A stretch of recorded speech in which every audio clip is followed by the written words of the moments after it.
it didn't account for obstacles like this.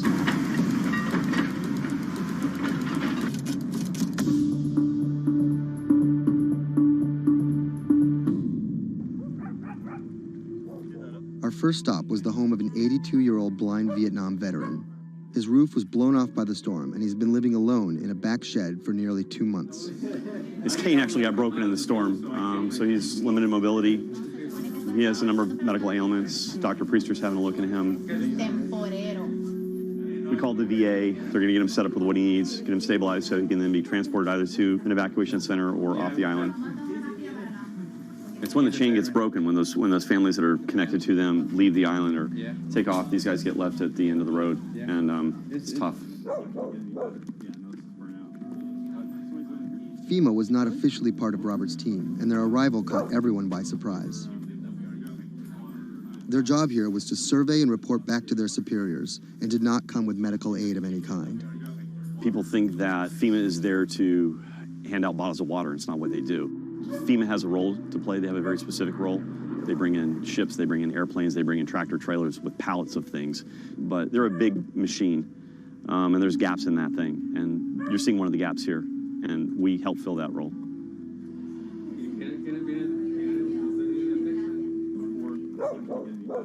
These guys are in a bad situation before, and now they're struggling for real basic things. One of the risks that you run is people going from fear to hopelessness. Those are the folks that we're trying to reach. And how are they reached? How are they even found? Word of mouth, mostly. And what's your role in all of this? Ghost in the machine. I'm lucky enough to be able to communicate with folks in FEMA, the state of Puerto Rico. For a ghost, Robert makes his presence well known. Not only was he the de facto leader of the mission, now with FEMA in tow, he created his own maps to survey storm damage. So we're right here. And delivered them to FEMA HQ free of charge. I have pretty good reach. Perhaps that's how he managed to earn himself a coveted FEMA badge without actually working for them. And it's these relationships that allow him to operate more efficiently than an NGO or a government agency. We're able to resolve problems at a different level. Our next stop was on a mountaintop, a family of 11 struggling to care for their special needs brother in what was left of their house. Probably we are the first health team to come and visit this family. Muy bien, todo muy bien. The patient has Down syndrome. He is all day in bed. The difficulty with this is the patient cannot be alone. The most important thing is that you need to take care of the chronic disease besides disability, because they have been not going to a doctor, and no doctor has come in here yet. So we need a refill of this medication. After maybe 54 days, it's not getting better. And the only way that you can be able to see that is coming to the ground, drive, and see the people and talk to the people. You can see San Juan from here, but you can't get there. It's like the Emerald City.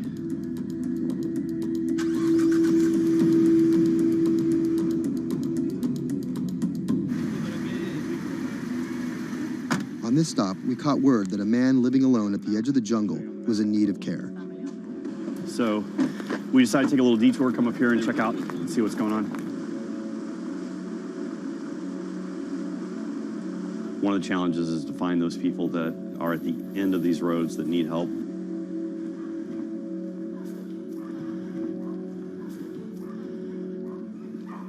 ¿Pero por qué estás solo? ¿Por qué estás por acá tan solo?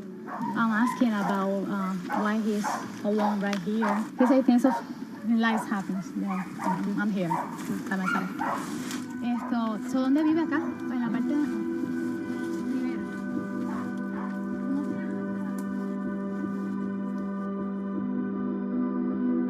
This is not a job.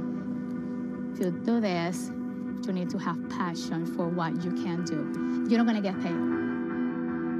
It's said in disaster response and emergency response that the real first responders are your neighbors. You don't need to wait for a lucrative FEMA contract to go out and do good and to help the community. In the end, do you feel like you're making a difference? Lives you touch and people that you can affect. I don't really think about it in those terms. But why do you do it? It helps me sleep at night. I think it's as much for the people that are going out to help and do things, it is for the people that you affect. Whether out of altruism, or the lure of a paid gig, or some mixture of the two, Anderson hopes to stay here to help shape Puerto Rico's future. Puerto Rico's essentially been a colony for 400 years.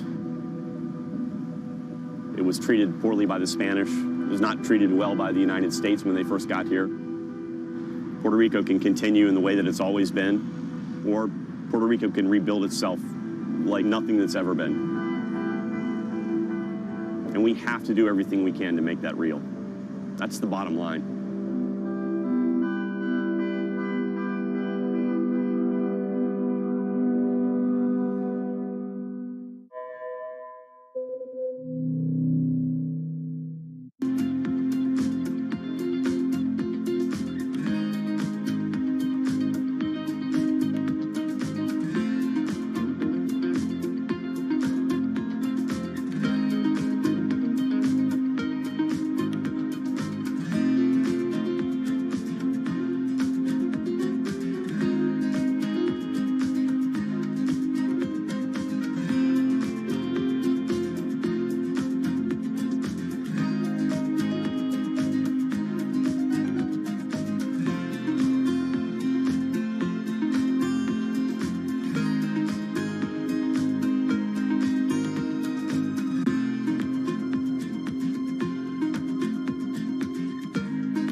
When I met him first online, I found him to be really sweet.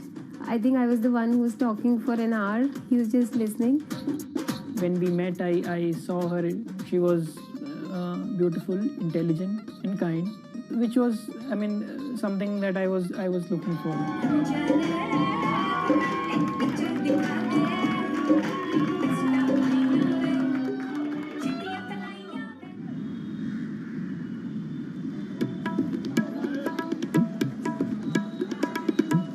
Anshu and Sumit are one of about 12 million couples that get married in India every year. Unlike their parents' generation, they're not from two close villages, but from two cities on opposite sides of the country. And their love didn't start through community matchmaking, marriage brokers, or classified ads in newspapers, but began online. So we met through jeevansati.com. So it's basically an online portal where we have detailed profile of different grooms and brides. It makes a lot of remote profiles who are located in distant areas more accessible. Thanks to growing internet and smartphone usage, matrimony websites and apps in India are starting to disrupt the matchmaking industry. More and more people are finding their partners at the click of a mouse. jeevansati.com, where Anshu and Sumit met, is one of the biggest players. Young Indians looking for love set up profiles including their caste and horoscope, but their criteria for choosing spouses appears to be changing. We have seen the shift from traditional caste community conservative parameters to something like which is more focused on education, employment. Anshu and Sumit's marriage was initiated by their parents, but modern Indian couples like them have more input than previous generations. We looked up to them to agree for the proposal, but it was primarily our decision that we wanted to be with each other.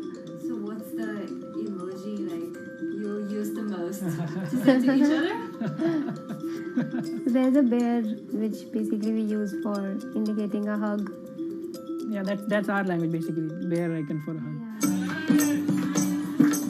Time flies when you're in love, and just 1.5 months after they first met online, the couple got engaged. They decided to hold their wedding less than 3 months later. But planning a traditional Hindu wedding on such short notice is no easy task. The massive event usually lasts 3 days, has various ceremonies and celebrations, and involves the entire two families and hundreds of guests.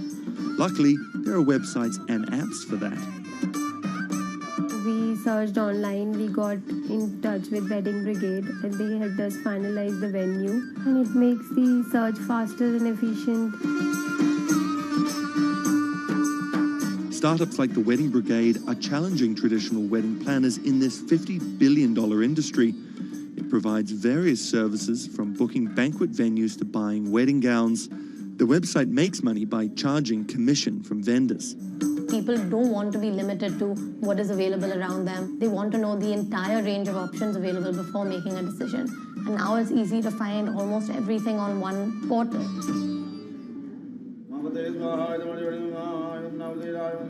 Anshu and Sumit are officially married in a ritual that has gone on for thousands of years, but their love started in a very new way. Technologies might be changing the way couples meet, date, and get married in India, but they're definitely not changing everything. The technology was only the first level help that we could get to find each other. Everything else was like very humanly and emotions and feelings based.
Massachusetts Senator Elizabeth Warren has become a symbol of everything the Republican Party stands against. Everyone gets a right to basic health care. We need strong oversight of these banks. A legal scholar and a consumer advocate turned politician, Warren has branded herself as a champion of the working class and made a career out of standing up to big business. While rumors of a 2020 presidency bid remain just that, I'm not running for president. her Senate seat is up for re-election in 2018, and Republicans are already pumping millions into super PACs to defeat her.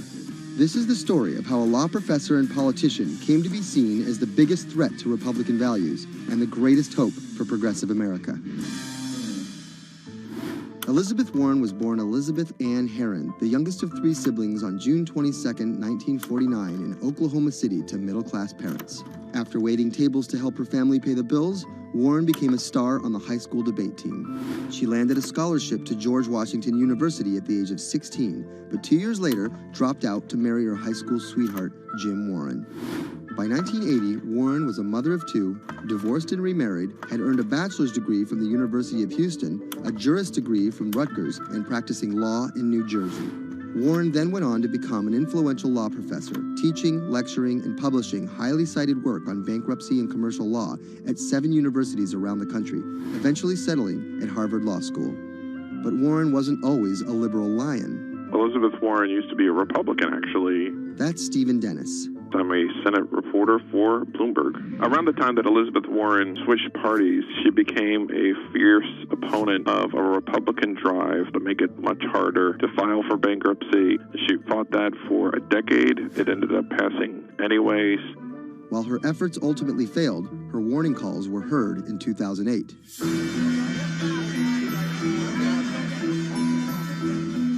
We're in the midst of a serious financial crisis. Our entire economy is in danger, and without immediate action by Congress, America could slip into a financial panic, and a distressing scenario would unfold.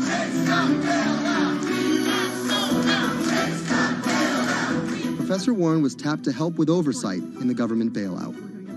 She would excoriate bankers and their bonuses and their practices. Why should the U.S. taxpayer alone carry Citi?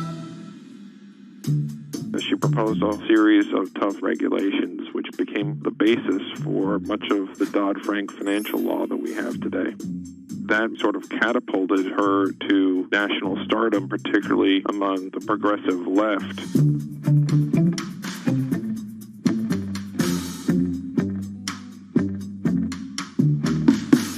Encouraged by her newfound notoriety, Warren declared her bid for the U.S. Senate on September 14, 2011. During the race, her opponent Scott Brown tried to derail Warren by accusing her of falsely claiming Native American heritage, a controversy that earned her the nickname Pocahontas.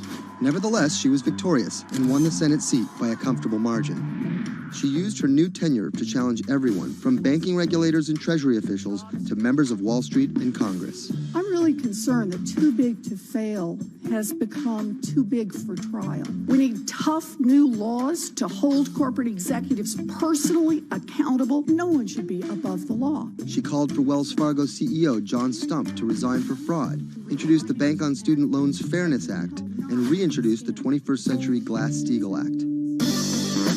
In 2016, after staying silent during the Democratic primary battle, Warren finally endorsed Hillary Clinton and had some harsh words for candidate Trump.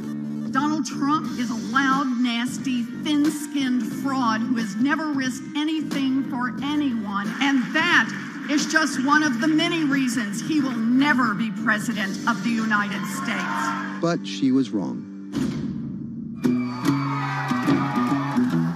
The forgotten men and women of our country will be forgotten no longer. Warren wasted no time resisting Trump's agenda. Have you ever managed or overseen a $1 trillion loan program? I have not. How about a $1 billion loan program? I have not. Okay. In the Donald Trump era, Elizabeth Warren has been playing defense and trying to prevent Donald Trump and his cabinet appointees from rolling back protections that she helped enact. Warren actually found herself rebuked by Mitch McConnell for reading a letter by Coretta Scott King about Jeff Sessions' record on racism during his confirmation. She was warned. She was given an explanation. Nevertheless, she persisted. That moment became something that's on T-shirts, bumper stickers, slogans, and that really galvanized a lot of support for her. It's been very hard for Republicans to get much of anything done this year, and that's at least in part to this resistance movement that Elizabeth Warren has helped champion. We are here to fight back. Enough of Elizabeth Warren. Like you. Millions of dollars are being funneled to defeat Warren in the midterm elections in 2018. But it's the rumors of a 2020 presidential bid that has further prompted powerful donors to fund her opposition, often using the same playbook of constant and ruthless ad campaigns that many believe helped Trump win in 2016. It's anyone's guess if she will endure what Hillary could not. You know, the question for Elizabeth Warren is whether she can go from being a liberal firebrand to somebody who can regularly get 60 votes for initiatives in the Senate and 218 in the House and drive an agenda, and whether she can bring together coalitions for political victories. That's the challenge, and we'll see what happens.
Sadiq Khan, the mayor of London, has made some powerful opponents. He doesn't know me, never met me, doesn't know what I'm all about. I think they're very rude statements, and frankly, tell him I will remember those statements. My message to Donald Trump and his team is that, your views of Islam are ignorant. He's the first Muslim mayor of a major Western capital and proud of it. This is how Sadiq Khan went from the son of Pakistani immigrants to a lawyer, lawmaker, and now the mayor of London. Khan's parents emigrated from Pakistan. His father was a bus driver, his mother a stay-at-home seamstress.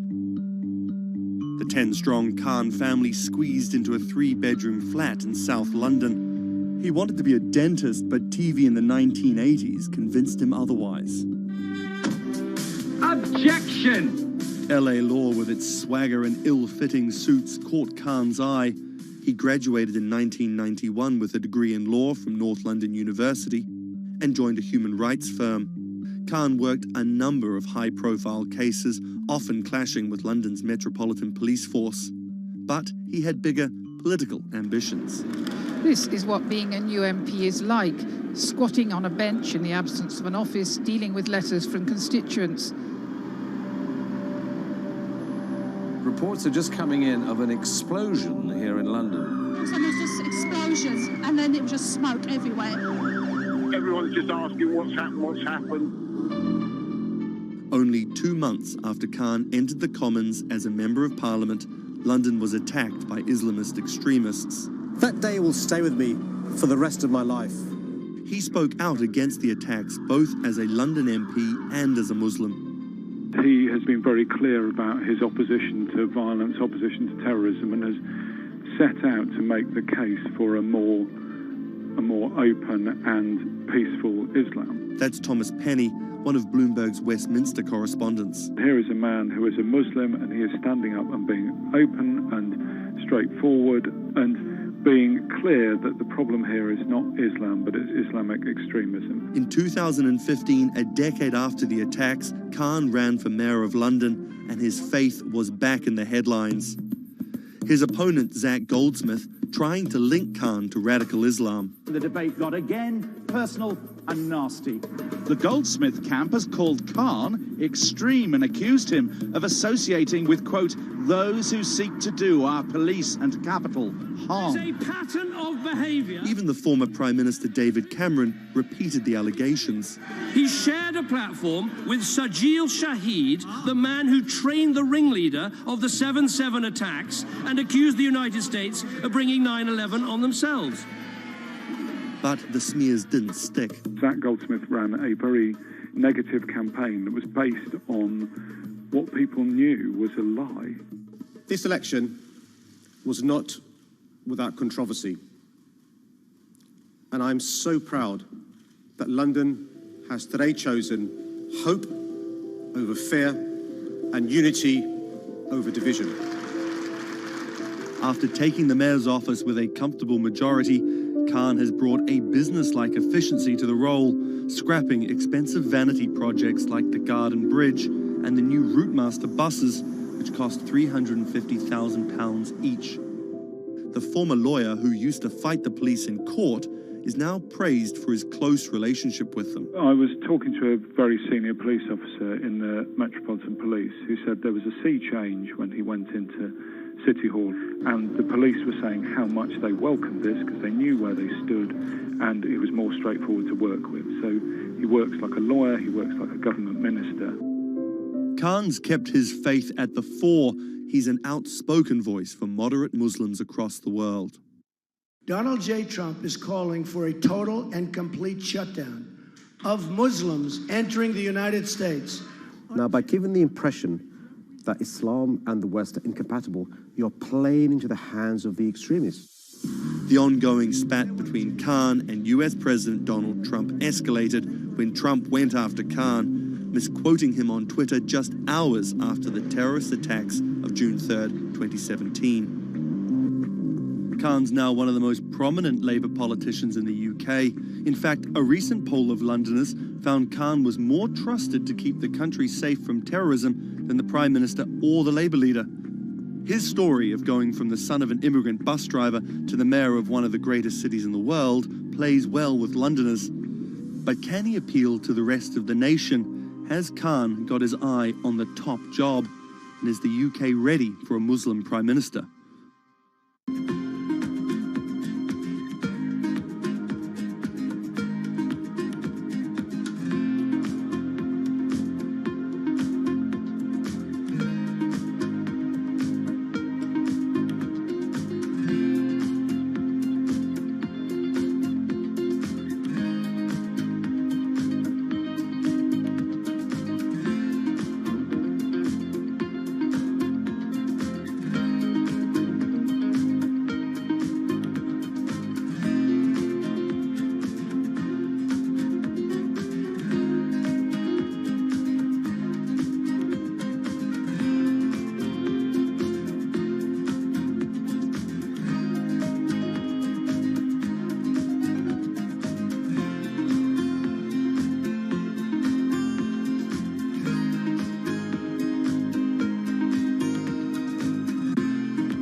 What does it take to change the world? A big army? A cure to a pandemic?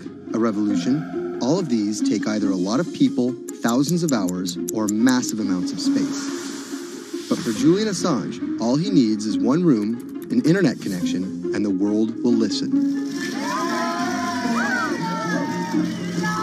Assange is located here, and more specifically, right here. And from that location, he's posted government secrets, classified documents, and leaked emails from some of the world's most powerful people.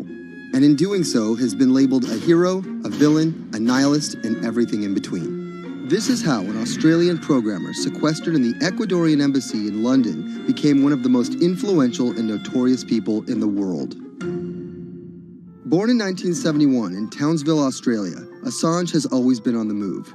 Living in over 30 homes by the time he was in his mid-teens, Assange, along with his mother and half-brother, finally settled down in Melbourne. His introduction to hacking started at 16 when he was given a Commodore 64, which he attached to a modem.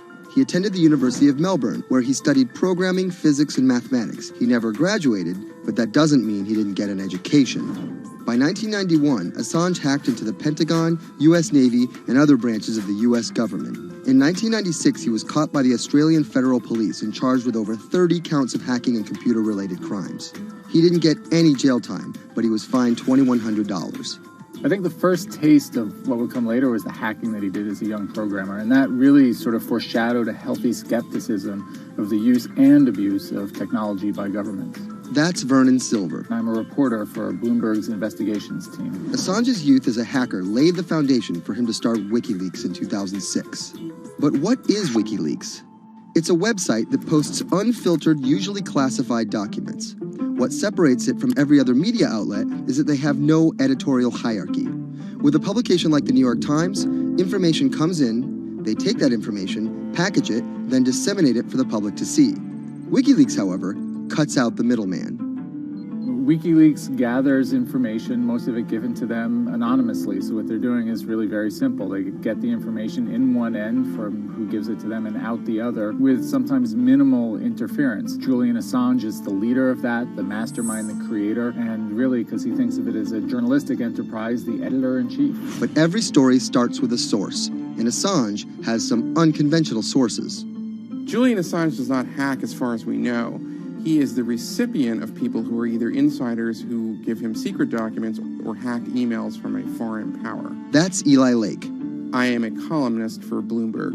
And there was no source bigger for Assange than Chelsea Manning. He used to be known as U.S. soldier Bradley Manning. In 2010, Manning provided Assange and WikiLeaks with hundreds of thousands of leaked government documents.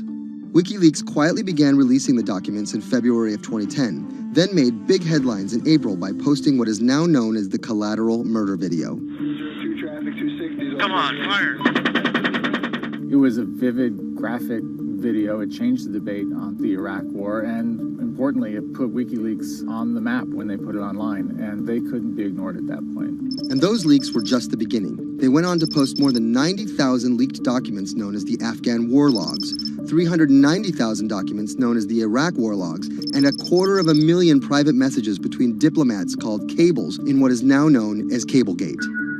These leaks were met with very real ethical questions. The problem with publishing those cables was that a number of confidential sources for U.S. diplomats who faced real danger when their names were exposed. Then Secretary of State Hillary Clinton drove the point home that every country, including the United States, must be able to have candid conversations about the people and nations with whom they deal.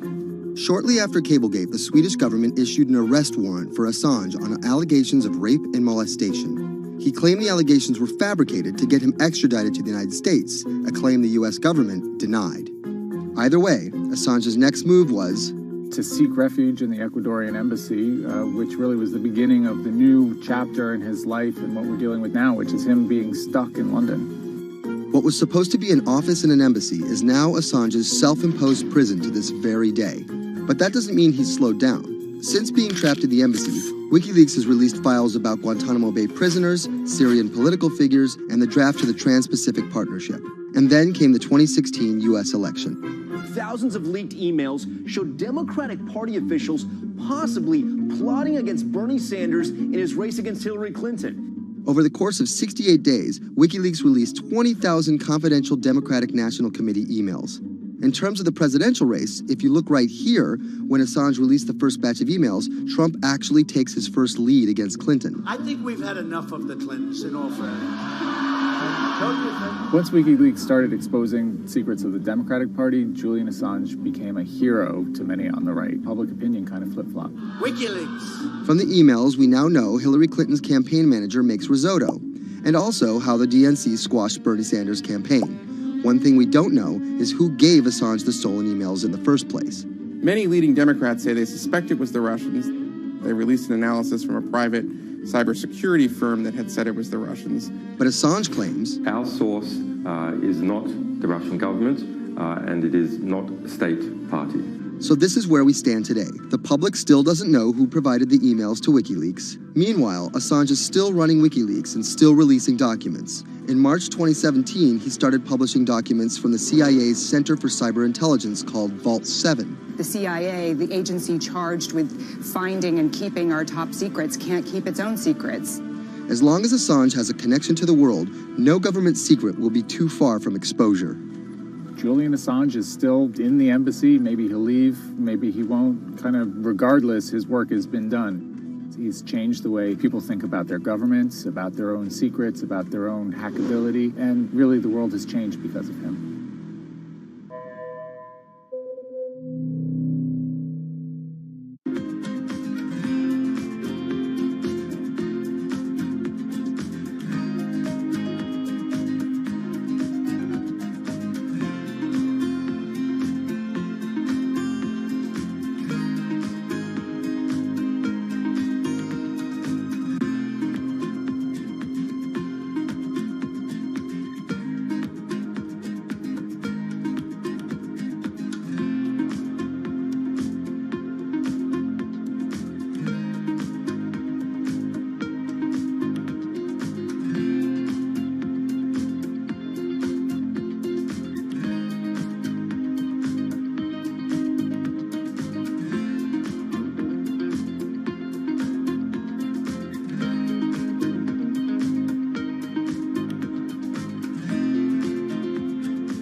debuted, the 4G wireless we have today allowed people for the first time to hit the road and explore unknown places with only a smartphone for directions. When 5G arrives, it could enable driverless cars to take us there as well. 5G stands for fifth generation mobile networks or wireless systems. It's insanely fast and can accommodate a lot more connected devices. But the reason it's being called revolutionary is because 5G will allow connected devices to speak to each other as well as people. Right now we're living in a world where really it's a one-way experience. That's Bloomberg tech reporter Ian King. The network talks to your phone, you look at your phone and access data, then you send something back to the network. What we're being told about 5G is that really for the first time we're going to see machines communicating with each other over mobile networks in a meaningful way. 5G could end up being 100 times faster than what we have now, with speeds that could reach 20 gigabits per second. In plain English, that means downloading a full-length HD movie in seconds. 5G will also increase total bandwidth, which we will need in order to accommodate the growing Internet of Things. We're talking about the class of devices like internet-connected refrigerators, thermostats, dog collars, but 5G will enable many, many more. Things like your utility network, factories, where machines are just sat there not connected at all. Suddenly they're all going to be connected. Suddenly we're going to be able to have real-time monitoring. Other things like cars, like utility poles, like your light, the light poles. But perhaps the biggest advance will be a huge reduction in communication lag time, known as latency. A network of driverless cars will need the speed of 5G to ping each other multiple times per second to avoid collisions. Near instantaneous data transfers could allow doctors to perform surgery remotely with a robotic scalpel. So how will all this work? First, you need to improve network density. And that's just a fancy word for saying you put more towers out there. What we're being told is that's not actually the case with 5G. The idea is 5G will not only use the existing mobile spectrum, but also tap into higher frequencies called millimeter waves. Millimeter waves can carry more data, but only travel short distances. This may mean you'll see a lot more of these base stations around town. And the new towers may have as many as 100 antenna ports, compared to about a dozen on 4G cell towers. So when will we get 5G? Getting 5G ready is expected to cost providers $275 billion over 7 years in the US alone. Look for the first 5G service to pop up in big cities sometime in 2019.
People think of Vladimir Putin, they think of capital P, power. And that's exactly the impression he creates. Whether it's physical power, firing different weapons, riding in various James Bond-esque modes of transportation, or tossing hapless opponents in judo. Or political power, ruling his own country with an iron fist, crushing his political opposition, or, most recently, being accused of meddling in foreign elections for his own benefit. This is how Vladimir Putin went from a poor, tough kid in Leningrad to a KGB spy to the very symbol of modern Russia. Vladimir Vladimirovich Putin was born in 1952 in Leningrad, which is now St. Petersburg. His father was a factory foreman and his mother a homemaker. It is widely said that Putin's public-facing tough guy persona can be traced back to him getting into fights when he was younger, which paved the way for him to take up judo. After getting a law degree from Leningrad State University, Putin joined the KGB Foreign Intelligence Service. He spent 16 years in the KGB. When Putin returned to Russia, he began his political career. He went to work for Anatoly Sobchak, who was then the mayor of St. Petersburg. That's Leonid Bershidsky. I'm a columnist at Bloomberg View. Putin thrived in Sobchak's administration because he was sort of considered pretty efficient city official at that time. He was very loyal to Sobchak. So loyal and efficient that he was noticed by Yeltsin's close circle. And those people soon brought Putin over to Moscow to work in Yeltsin's administration, where he quickly climbed the political ladder. Then, of course, he was promoted to Prime Minister of Russia. That's Dmitry Trenin. I am currently director of the Carnegie Moscow Center. Around this time, Yeltsin and the people around him, the so-called family, decided that Putin would become Yeltsin's successor. And then this happened. The apartment bombings were carried out in 3 Russian cities, killing 293 people and injuring more than 1,000. Putin immediately accused Chechen separatists for the bombings and followed it up with action. He was credited with having a very successful military campaign against the terrorists. And it worked. After that, he became an heir apparent in the eyes of the Russian people. 3 months later, Yeltsin resigned. And on his way out, a famous exchange. He was getting into the car in the Kremlin, and the last words that he addressed to Putin before getting into his car was, "Take good care of Russia." So Putin took over as president, and 3 months after that, won his first election. But just because Putin won the presidency, that didn't mean he had all the power. This is Michael McFaul. I was U.S. ambassador from 2012 to 2014. In the 1990s, there was a fire sale of all the things worth owning in Russia, and certain people, the oligarchs, did better than others in that fire sale, sometimes called privatization, and those people tended to be well connected with the Yeltsin regime, and they weren't Putin's friends. But they probably miscalculated, thinking that they could easily find a way to influence him. It became impossible almost from the start. From that very moment, there was warfare between him and the oligarchs. That's when Putin gave the oligarchs a choice. Putin's way? Some of those people from the 90s managed to figure out a new way of dealing with Putin and have survived.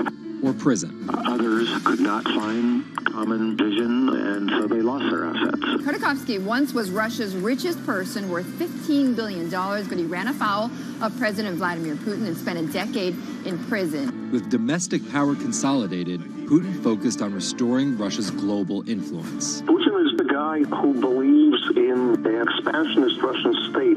Georgia and Ukraine and all the other Soviet republics that split off when the Soviet Union fell apart, he still believes that they're traditional Russian satellites. A lot of his strategy is about keeping them in the orbit. That Yeltsin line, take good care of Russia, that's how he understands it. And he used annexation and invasion, as well as oil, gas, and trade to keep former Soviet republics in Russia's orbit.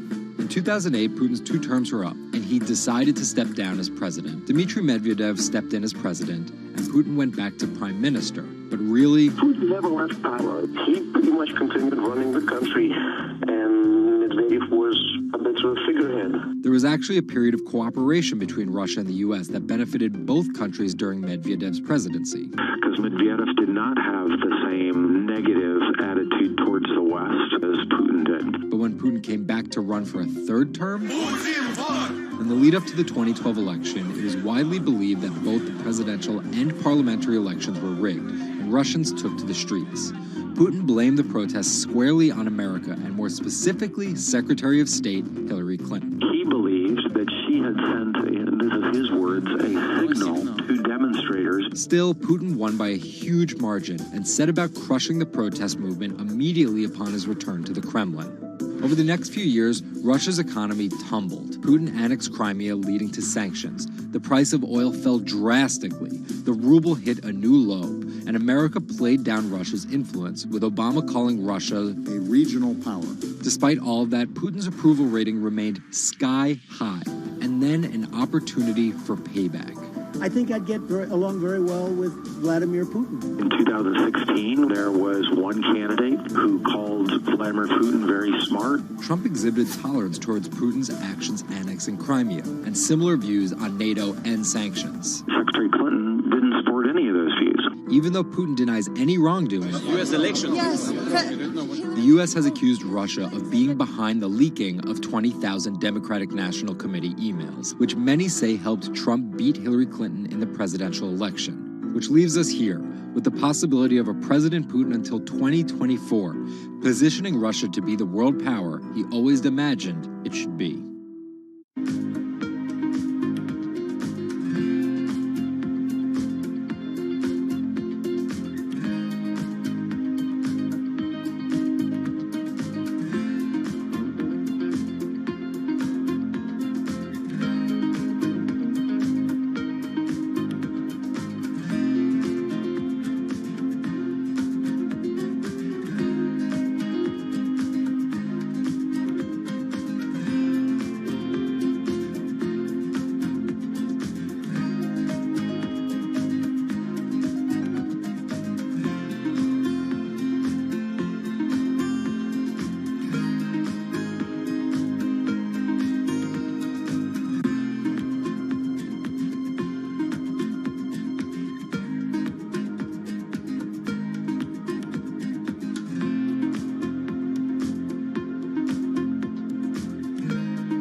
Jack Ma is Asia's richest man and most recognizable business tycoon. He's the chairman of Alibaba, China's e-commerce giant and one of the 10 largest companies in the world. Yet he still wants more. We know where we're going. We want to be the 5th largest economy. Big words from the man some call Asia's Jeff Bezos. He's confident, he's charismatic, and he's definitely not the average CEO.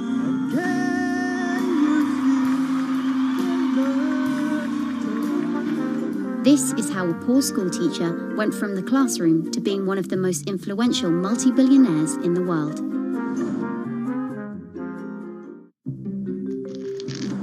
Ma was born in China's southeastern city Hangzhou in 1964. His parents were traditional musician storytellers. As a teenager, he started to learn English from foreign tourists after China opened up in the late 1970s. And then for 9 years, Jack Ma hung around outside the Hangzhou Hotel, which is now called the Shangri-La. He would get up at 5 a.m. to talk to travelers. That's Bloomberg technology reporter Lulu Chen. And I cover China Internet for Bloomberg.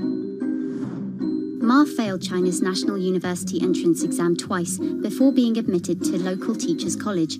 He graduated in 1988. He applied for 30 jobs and got rejected, including from the fast food giant KFC. When KFC came to China, come to us say, 24 people went for the job. 24 23 people accepted. I was the only guy. Then Ma got a job at a local university and taught English there for about 5 years, earning just $15 a month. On the side, he started a translation company with several friends. During a company trip to the US in 1995, Ma had his first encounter with the internet at a friend's place in Seattle. I searched the first word beer. I don't know why, because it's easy to spell, baby. And I see beers from Germany, beers from USA, beers from Japan, but there's no beer from China. So he searched for the word China instead and still couldn't find anything. And that got him thinking. He wanted to build something that would put China on the world's map. He started China Pages, a Yellow Pages-like website, but it didn't take off. Then Ma joined a government agency in Beijing to help set up a website. By 1999, the internet stock boom had gripped Wall Street, and back in his Hangzhou apartment, Ma decided to try again. With his wife and a group of friends, Ma raised $80,000 and set up Alibaba, a site that allowed businesses to sell stuff to each other. 人家美国人强就强它的硬件，强就强它的系统基础，这方面确实比你早。但是玩信息玩软的，中国人的脑袋绝不比你们长。我们在座的所有人的脑袋绝不比你们长。By 2000, Alibaba had raised $25 million from investors, including Goldman Sachs and SoftBank. He had no business plan and zero revenue, but his eyes was very strong eyes. In 2003, Alibaba started Taobao, a platform for individual sellers to trade with each other, and publicly declared war against eBay, who had started to make a foray into China. Jack Ma has this famous saying that Alibaba is a crocodile in the Yangtze River, whereas eBay is a shark in the ocean. And if they fight eBay in the ocean, then they'll lose. But if they fight them in the Yangtze River, then they have a home base advantage. In 2007, just 1 year after it forced eBay out of China, Alibaba debuted its business-facing division on the Hong Kong Stock Exchange. But it delisted 5 years later as its performance sagged. But in 2014, Alibaba raised $25 billion in the world's biggest IPO in New York.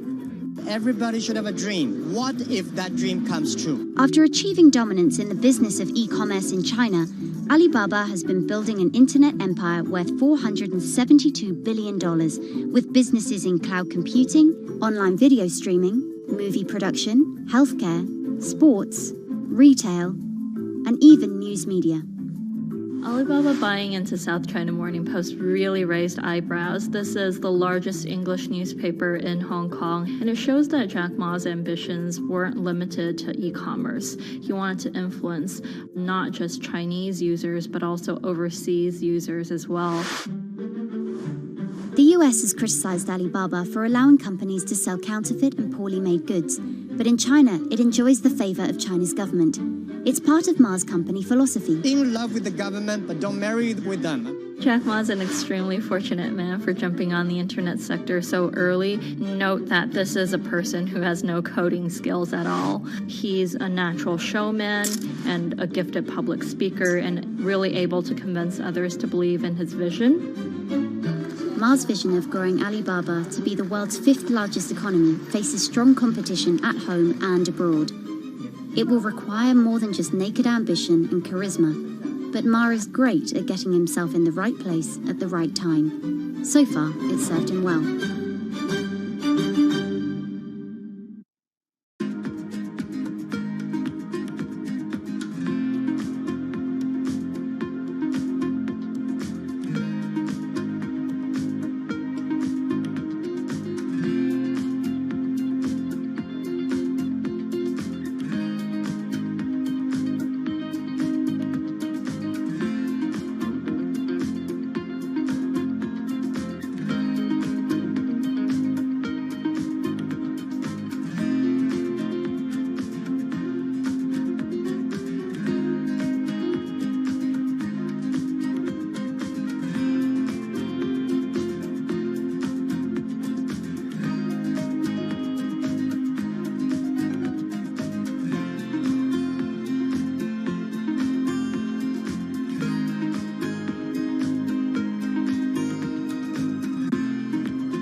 Peter Thiel is a walking contradiction.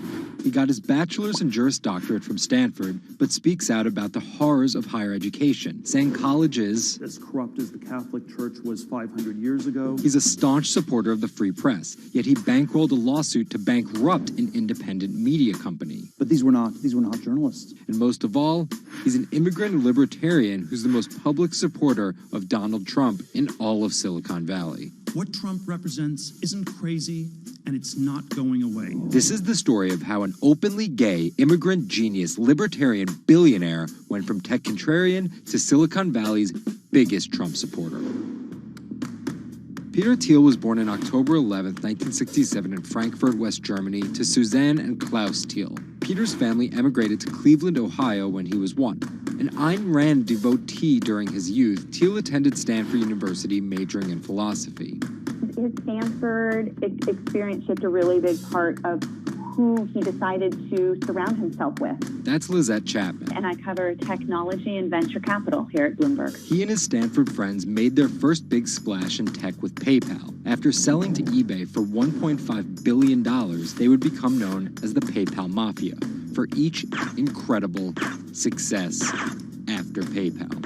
For Thiel, that began with an early, modest $500,000 investment in Facebook. And in VC speak, early means big risk, but also big reward. He turned that initial $500,000 investment into more than $1 billion in cash. But Thiel was just getting started with Facebook, and he went on to make a whole bunch of wildly successful investments. From SpaceX to Airbnb to one of the largest, most powerful companies in the United States, if not the world, and of course that's Palantir. The incredibly controversial secretive data mining startup he founded with his colleagues from PayPal. It connects data silos and then allows non-technical people to search that information for patterns. Data like financial information, feeds from video cameras, biometric details, passport information, flight manifest. Palantir doesn't talk much about how they collect this data, who has access to it, or what they do with it. But they have contracts with the Department of Homeland Security and the CIA and the Department of Justice and the Securities and Exchange Commission and several other federal agencies. It's the richest company you've never heard of, valued at $20 billion. But there are plenty of obscenely wealthy people in Silicon Valley. What makes him different... He's a complex ball of multiple contradictions. Take college, for example. Even though college was extremely important for Thiel, there's something called the Thiel Fellowship. In exchange for dropping out and a promise not to pursue college, Thiel would give them $100,000 each. You basically tell people that if you get a diploma, you're saved.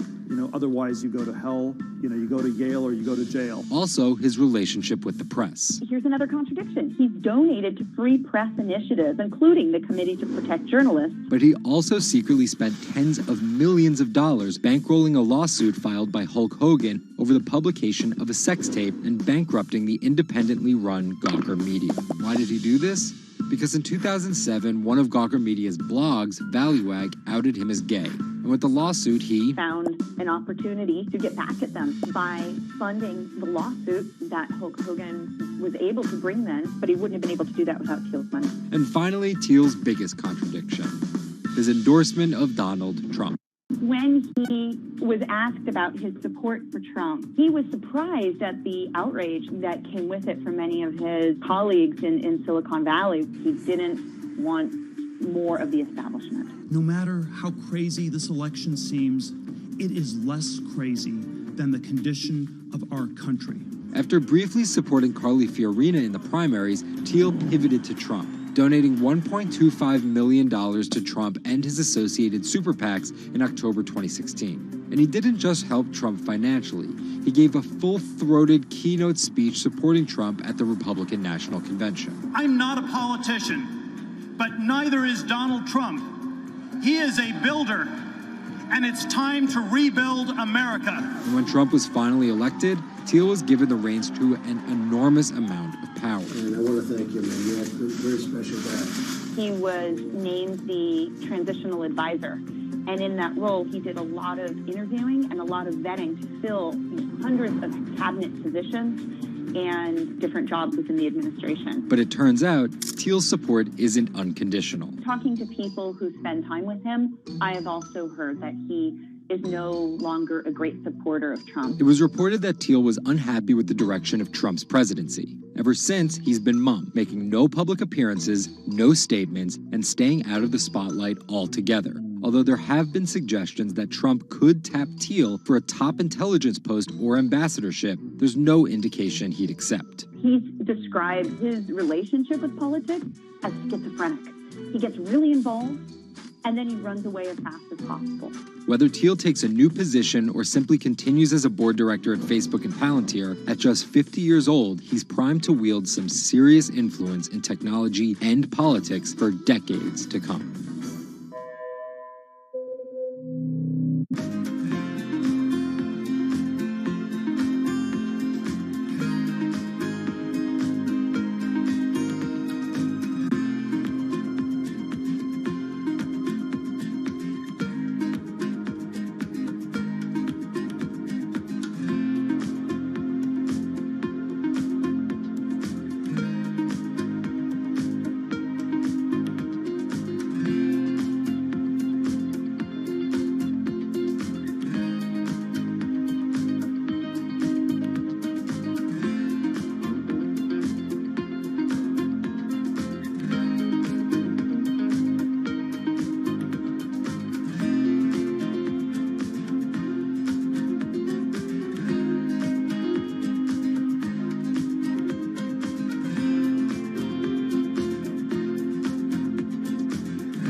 Two 2016 was again the hottest year on record, and the previous 17 years have seen our 16 most scorching. Scientists overwhelmingly agree. Global warming is the culprit. And it's just getting started. Ice caps, extreme weather, wildfires, droughts, and the hits keep coming. What are we doing about it? In 2015, the world took its boldest step yet to stem climate change with a historic accord in Paris. But now comes the hard part. Nations must change energy policies and invest huge amounts of money, and they will likely do it without the United States. President Donald Trump announced on June 1st that the U.S. would withdraw from the accord. The reality is that withdrawing is in America's economic interest and won't matter much to the climate. Here's the situation.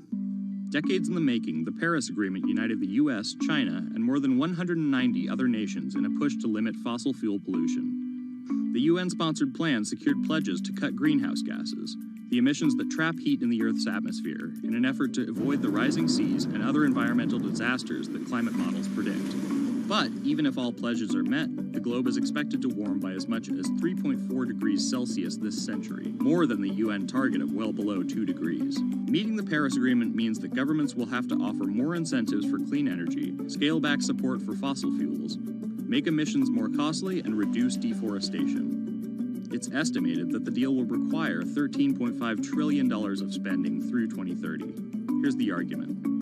Unlike past climate pacts such as the Kyoto Protocol, each country set its own Paris targets and then promised to revisit and improve them. The U.S. was primed to play a lead role in climate change, but Trump's Energy Independence Executive Order reverses Obama-era rules and directives put in place to combat climate change, and expands production of coal, the dirtiest fossil fuel. The resulting policies threaten the global fight against climate change. Without the U.S. commitment to emissions reduction, other countries may join it in abandoning the Paris Agreement. This could make it almost impossible and even more expensive down the line to stop climate change. Optimists argue that the shift to a lower carbon future is already underway. Businesses, cities, and U.S. states, such as California, are already investing in wind and solar and taking other steps to make it work. I've actually been called an environmentalist, if you can believe that.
There's an inherent attraction to light and being human.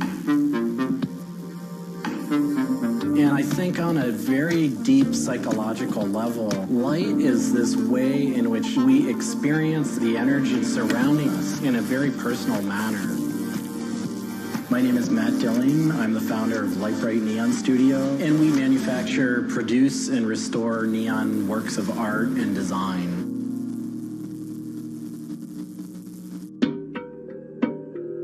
origins of the creative content of a lot of the work at Lightbright comes from a variety of sources. Sometimes people come with a napkin sketch. Some people come with an Adobe Illustrator file. And we have a whole design team who then we kind of work together to help create layouts of what it might look like. Scale it up and create a paper template using a pen plotter. And that paper template actually becomes our guide for what we're going to bend the neon to. We take from the office into the glass shop. We pick out the right size tubing with the right color for the right size project. From there, we heat up the glass tubing. The torches heat the glass well in excess of 1,000 degrees in order for it to get into its molten state. We heat up and bend the glass tubing to match the template. One of our chandeliers has over 100 different bends in it. So each one of those bends has to be marked for a heated up bend. We also have to allow the glass to cool between the bends so that the next area can be worked on and heated up in its own unique fashion. It turns into spaghetti, and then we have to make sure that that spaghetti lines back up and cools to the template. We use a blow hose to connect our mouth to the tube, create a volume that's closed, and we can control the pressure in there with our mouth. There's just a variety of challenges that come up inherently in working with glass. Glass can crack due to stress, and sometimes you'll just have a batch that all it wants to do when it gets near a torch is crack.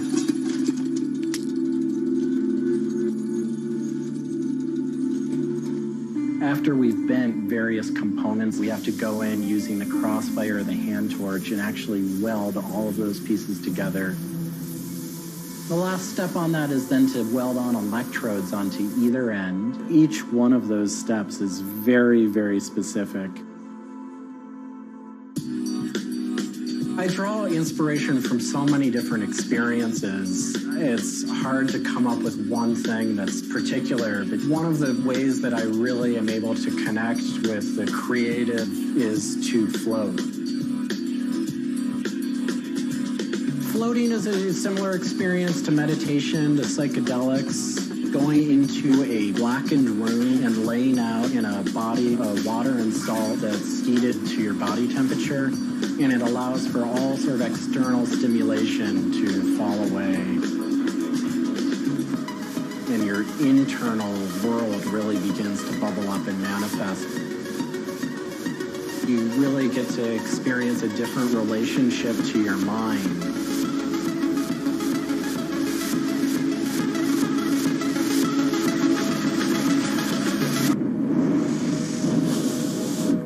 I work with neon because I can't not work with it.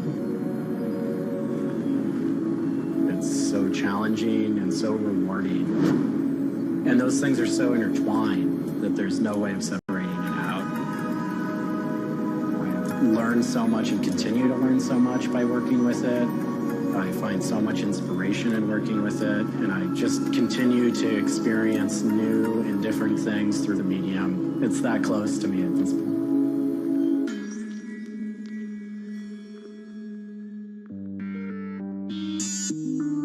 Once the neon tube is completed, we have to hook it up to our manifold for bombarding.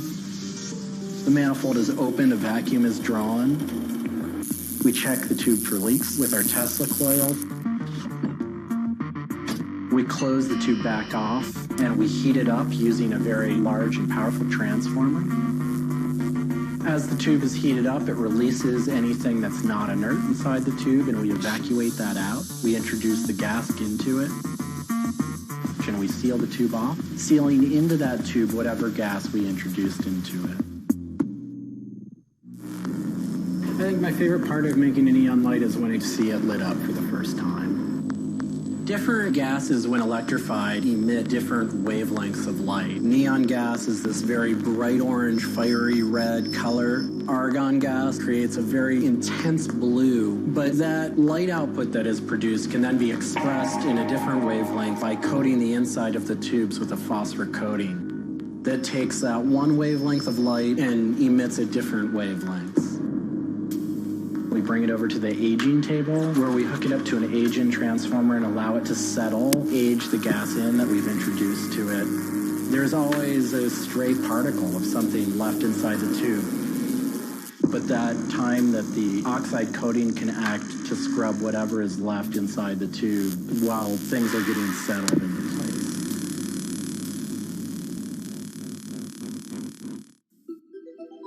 Once the tubes are aged in, we move on to our process of assembling two halves of the fixture together in a jig, gluing up the center of the fixture to its spindle. Once the adhesive dried, we would connect the wires from the fixture together into a transformer, and we turn on power and it lights up.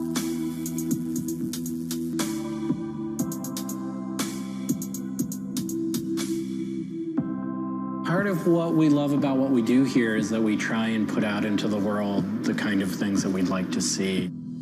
I still am surprised when it lights up. I'm still excited when I get to see it illuminated. There's an ineffable quality to it. To me, is this insight into the inner workings of the universe. It literally is. It's a way of looking at what is surrounding us in the cosmos in a new light.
bit like an addiction.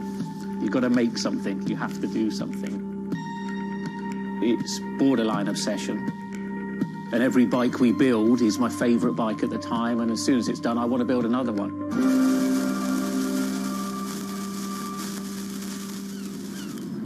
It's Suspend cycles is something I've been thinking about ever since I started cycling in my late teens. We want bikes that ultimately you'll really enjoy riding. There's never a bike that's the same. There's always a slight change. And as we build them individually as well, they have the marks of a bike that's built by hand. Most people I know cycle have an idea of their dream bicycle. And it may be an evolving idea you've had in your head. And we've worked with a lot of people that have come to us with sketches and scrapbooks. It's really, really nice to build something that's just one-off and unique. I think a lot of people see a bicycle as two wheels and a frame in the middle. There are a lot of subtle changes and nuances in design which can change the riding characteristics quite dramatically. I'm a really big fan of modernist architecture.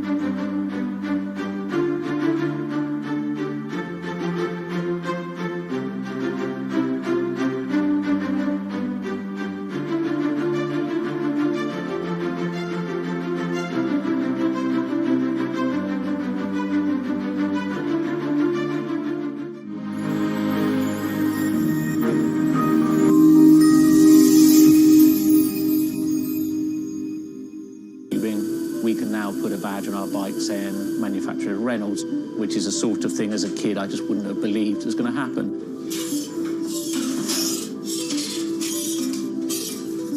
Every part of the bike has a specific tube. It's not universal. The first thing we do is get the tubes out, check they're correct, check the wall thicknesses, sand the edges, make sure it's all really clean, because if it's not clean, the tubes won't join together correctly. We build in steel because I still believe it's one of the best materials to use. It's been used in bikes since the late 1800s, and they're still using it now for a very good reason. It's the flexibility that we can replace the tube, repaint the bike, and you wouldn't know it's damaged. I just like working with it. It's very sculptural. This isn't sort of aerospace precision engineering. It's a steel rule and a marker. So when we're cutting the tubes, it's within a mil or two. But what we're trying to do is take the best from bicycle building in the past and add a little bit of modern flair to it.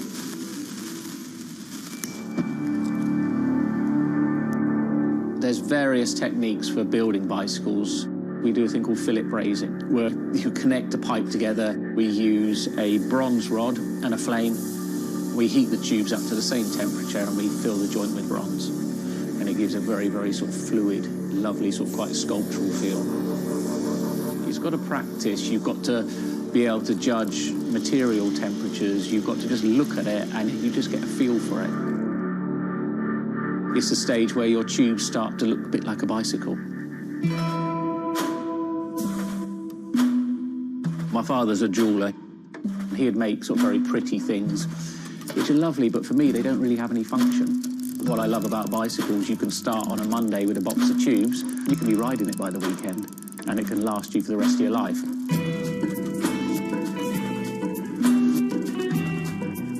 Outside of the frame and forks, the other most important part is the wheels and tyres. When you build the wheels, you have to lace them, so there's little holes going all the way around the rim. You poke the spoke through. We do build all our wheels by hand here because a machine can't get 30 years worth of wheel building experience. Colour is very, very personal. With any of our bikes, you can have them painted whatever colour you want. We've matched one to the teapot, so we can get that scanned and we can match that, or someone's favourite item of clothing. I like to let the bike sit for 4 or 5 days minimum, just so the paint can have time to cure a little bit, and then we assemble it. We get out all the new components, and it's a case of putting them together. Some bikes you can assemble in 3 hours, some will take 3 days. And we've built bikes that cost in the £10,000 plus mark. Some people, they're saving up and this is their bike and they're going to own it for the rest of their lives. So we just want to make sure they get the right thing.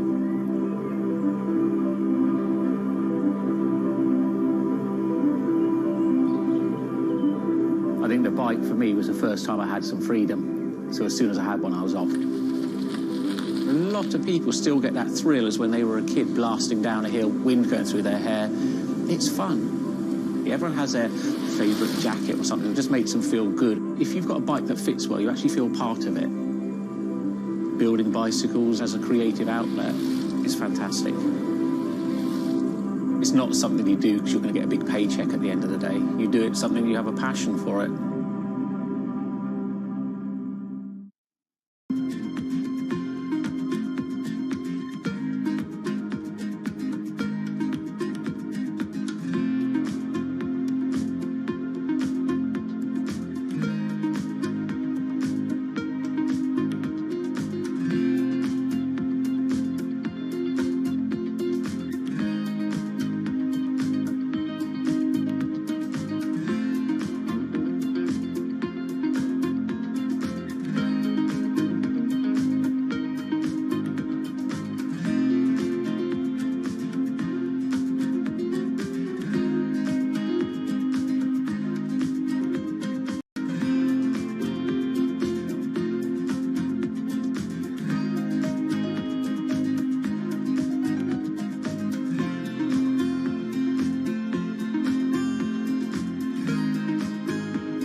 If you ever saw a wooden surfboard, it was probably hanging in somebody's house or underneath the deck.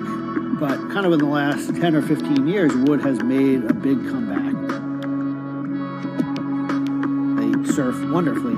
It's beautiful and it feels great to be on one of them.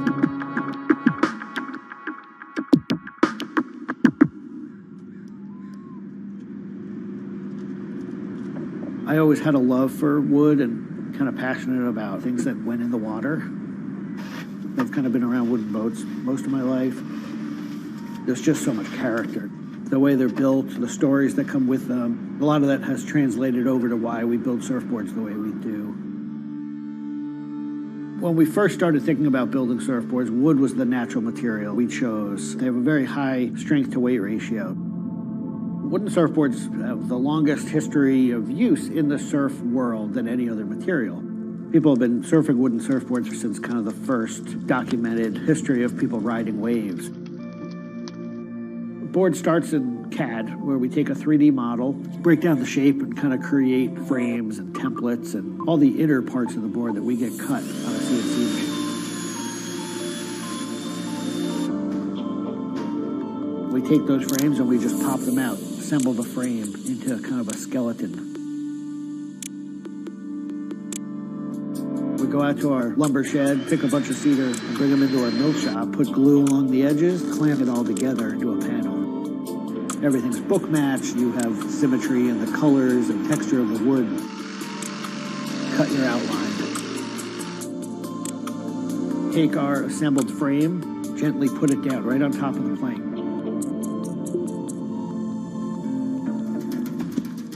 Once that foundation is started, you're basically building up the three-dimensional shape, the outside part of the board, using lots of strips that kind of interlock and fit together. Every piece of wood is going to be different, and it's all going to react differently. There are frustrations with it, but I think that's one of the things that keeps it challenging. You learn to read the kind of what the grain lines are doing and what the color of the wood is telling you.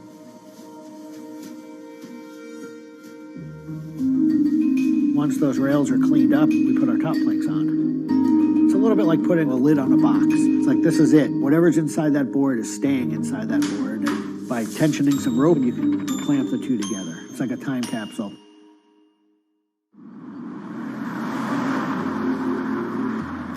What makes our boards unique are they are built right here in York.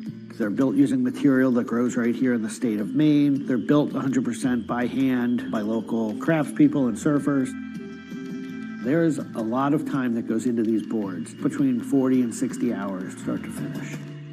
We wanted to build surfboards that were as hollow as they could be, but still be strong enough to work well. Too light and they don't surf well, but too heavy and they don't surf well. So there's a balance point there, and that's where we try to be. Taking the board off the rocker table once the top has gone on, that is by far one of my top favorite parts. It's just you and a shaping stand, a board, and a hand plane. Everything else is out of your view. It's simple, it's pleasurable, it's quiet. You can be with your thoughts and you can just kind of be present. There's something about taking a nice sharp edge tool to a beautiful piece of wood and feeling the curls coming off and knowing that every pass that you're making, you're kind of getting it closer and closer to what you have in mind.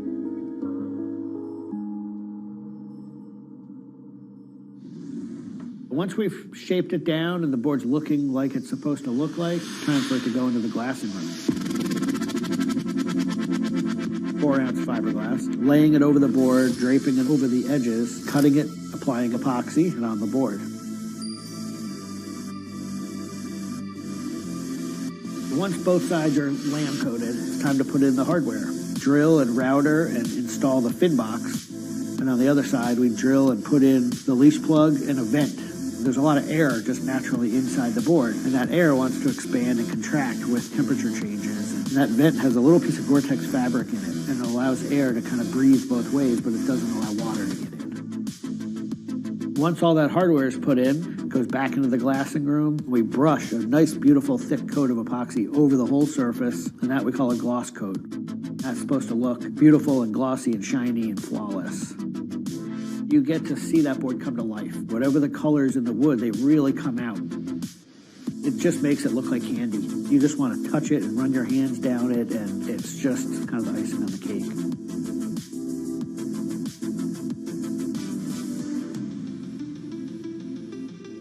Once everything is hard, we put it into what we call the oven, get that epoxy to cure, really kind of bake it, and just get it to harden. Put in the fin, screw in the vent, and ship it out. We just love the idea of building something that's sustainable and long-lasting and made by hand. Kind of gives you a deeper connection to the product over something you might buy on a shelf.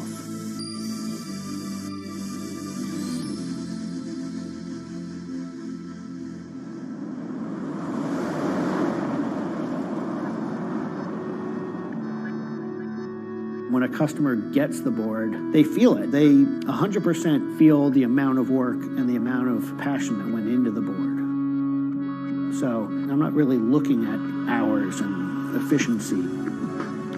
We're looking at like doing it right and enjoying it as we go.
Ma Baoli, better known as Gang La, is one of the 4 grand marshals leading New York's Pride Parade this year.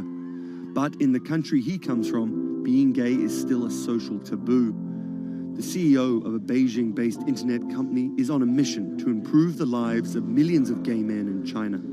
对于每一个 LGBT 人群来说，即使这个国家不允许你跟同性爱人结婚，但是你仍然要勇敢地去选择你自己的生活，你仍然应该拥有幸福生活的权利。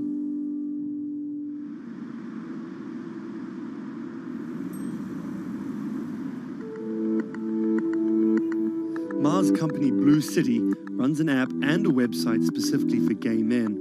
Blued is one of the biggest gay social networking apps in the world, with an estimated 30 million registered users. Unlike most other apps, Blued is more than just dating or hookups. 大家可以在我们这个软件里面找他自己的情感，然后可以阅读相关的内容，然后可以进行一些娱乐，比如玩游戏啊，比如看直播啊等等。Back in 2000, when Ma studied at a police school in northern China, he realized he didn't feel like everyone else. 因为他们都找女朋友，然后谈恋爱，但是我对长得好看的同性的男生，我反而觉得对我更有吸引力。所以那个时候我就到互联网上去找这样的一些资料，然后希望能够告诉我自己我到底是谁。互联网上所有的信息都是负面的，都是错的，就是说同性恋要电击疗法，要被治疗，然后要吃药等等。After visiting some foreign websites with different attitudes to homosexuality, Ma created his own site for a Chinese audience, encouraging people that 他们也是正常的，他们不用自卑，然后也不用自杀。Even though attitudes towards homosexuals are slowly changing in China, it's still a social stigma. The virtual world of Blued, where members can be open about their sexuality, is for most a striking contrast to their real lives. This is live streaming, a function added to Blued in late 2015, right as the internet craze was starting to take off in China. Many self-made stars like Jin make decent amounts of money by receiving audiences' virtual currencies and gifts. 我们不是彼此的初恋，初恋这种事儿都不靠谱。For Kyle and Klaus, a couple who have come out, live streaming on Blued means something different. 其实我经常会收到很多粉丝的一些互动的留言，就是类似就是说你们让我们看到了同志情侣之间的一些希望啊，我看到这样的留言我是很欣慰。The government's rules for acceptable content online may shift quickly in China, with LGBT material in a grey area. Many companies feel the chill of the recent internet crackdown, but Blue City still runs as usual. Ma has won the Chinese government's trust by helping with HIV prevention among gay men. A third of the company's staff are dedicated to screening pornographic and politically sensitive content. 我不太多的愿意去对抗，我更多的愿意去对话，去改变他们的想法。我觉得这个可能在中国来说是更有效的。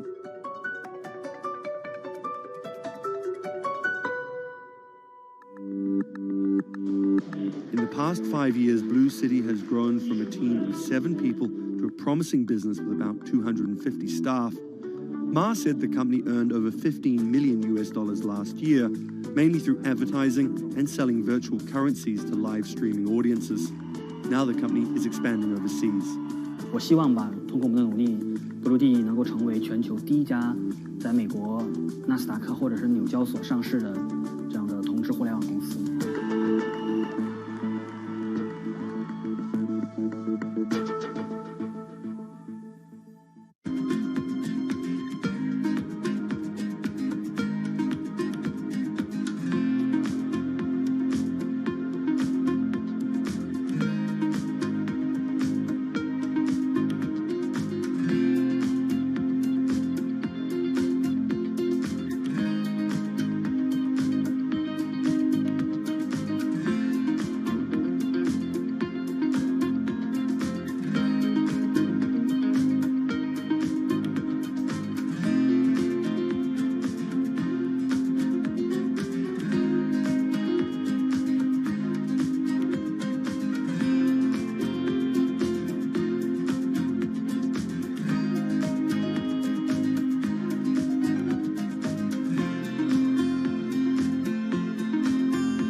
This is Rich Chiga.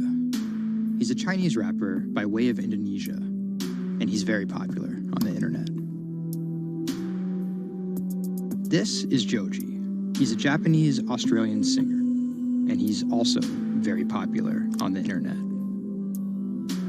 Plus, Joji invented the Harlem Shake meme.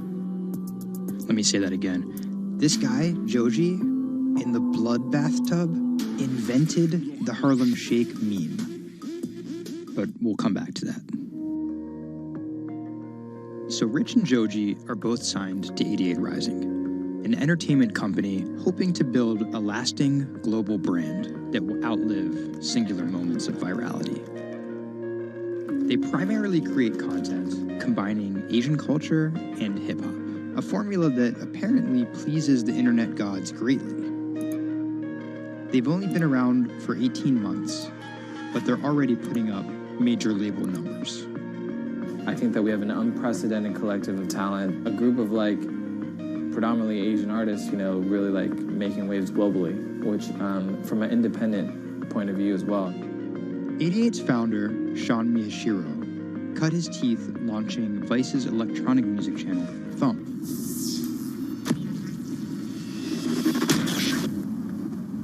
But quickly, Sean became interested in life beyond dance music. I knew that after launching a whole content platform that I have kind of the ability and the know-how to do it again, but like for what was the question. So Sean moved to the Bronx to start over and figure it out. He couldn't afford an office space, so he worked out of his car at the top of a grimy parking garage. Everything kind of started here. If you look around, this is my environment. This is my serenity, really. 88 Rising was built here. Built on the grounds of LA Fitness, residence in a parking garage. I was living in the Bronx. I'm just like, damn, where the hell do I go? So I just come up here and I just kind of figure things out every single day. Being like, okay, what the hell is this thing? Coming here was kind of like my own kind of private office, basically. Like, to be honest, I would even go to the bathroom here. I would like take pisses here, you know what I mean? Like, it was, you know, it's just too far to go back down there. When I need Wi-Fi, I'd spend a good part of the day at Dunkin' Donuts. Hi, how are you? Can I get a chicken snack wrap? Before 88 Rising officially launched, Sean caught a surprise break in the form of a Twitter friendship with a funny 16-year-old kid from Indonesia named Brian, who taught himself English by watching Rubik's Cube tutorial videos on YouTube. Seriously, that's true. I thought his Twitter was genius, from the future, just crazy, and like just the shit that he was saying, like the memes he was making. But I didn't know that he rapped or anything like that. I really didn't, and he came up with that stick like 2 weeks later. 12 in the morning, pop shells for a living and baby gon' smell blood trail every minute road. Dat Stick was Brian's first ever attempt at making a rap song, and it immediately went viral. Everything was great about it, but the one thing that I noticed is the song was hard as hell. Just like everything about it, man. Just like, it was menacing, bro. Soon after the video dropped, Brian signed with 88 Rising. I'll FaceTime with Rich. Sorry for calling you Rich Chiga on my phone, Rich. Brian, he gets like super pissed off that he's saved in my phone as Rich Chiga. He's like, dude, am I not a human to you? What's good, bro? What's good, brother? How you doing? Doing great. I just did a sound check. How was it? It was tight. So, Brian could definitely rap, but some viewers understandably took offense at a Chinese kid satirizing rap cliches and calling himself Rich Chiga. But if a group of well-known rappers saw the video and genuinely liked it, that could at least help validate Brian as a legit hip-hop artist. Plus, it could be really funny. It was just kind of an idea that I just had on the spot. Everything that rappers say is better and funnier and smarter and wittier. You know, it's just more entertaining. We just edited it as tight as possible, put it up, and it really worked. 12 in the morning, pop shit. Yo, this nigga got a pouch on and a Reebok pouch. This is the hardest nigga of all time. You said when you come for a trigger like me. That was dope. Like, it's just lit, and I think people will take it as a joke at first, but it's like if he ran with that and kept doing more videos like that, it's just lit. You know, I had never been to America before, and like all of a sudden, just like I see like all the rappers that I listen to just like reacting to my stuff, and I was like, what? How did this happen? The reaction video also went viral, and even led to a remix of Dat Stick featuring Wu-Tang's Ghostface. I'll get on that track. You know what I'm saying? Yeah. Really, on the remix? Yeah. Oh, you know him? And yeah, the remix went viral too. Brian has since acknowledged the misstep in his name and claims he may change it. But for the time being, he's still Rich Chigga to his fans. An ever-growing global audience, hungry for more releases from emerging talent around the world.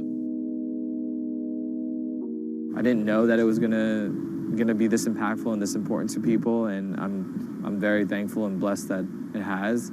And every day now that I wake up, it's like it's just like a new mission every day. A major part of that mission involves Joji. Remember the bloody bath guy? He's a former YouTube personality in the middle of a career transition. The sound of this song, Will He, it's like a trap song that you can like slow dance to. Awkward prom shit, you know what I mean? I used to do crazy episodic internet videos. It was going well, and one day it was me and a few friends just in a room. We were casually chilling, and then someone plays the song, and it's brand new at the time. I happened to have a lot of costumes laying around, so I told the other guys, I was like, get in these costumes and let's just dance to it, like who cares? We were like, okay, let's just go crazy at the drop. So that video goes up, I go to sleep, and the next morning, everyone's doing it, like next morning.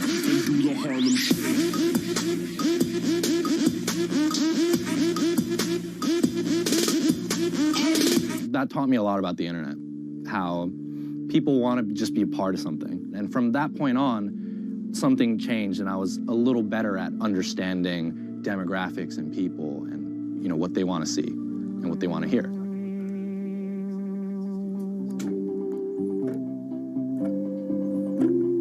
I was friends with a couple other artists who were affiliated with 88, and then I also started to realize that 88 is the bridge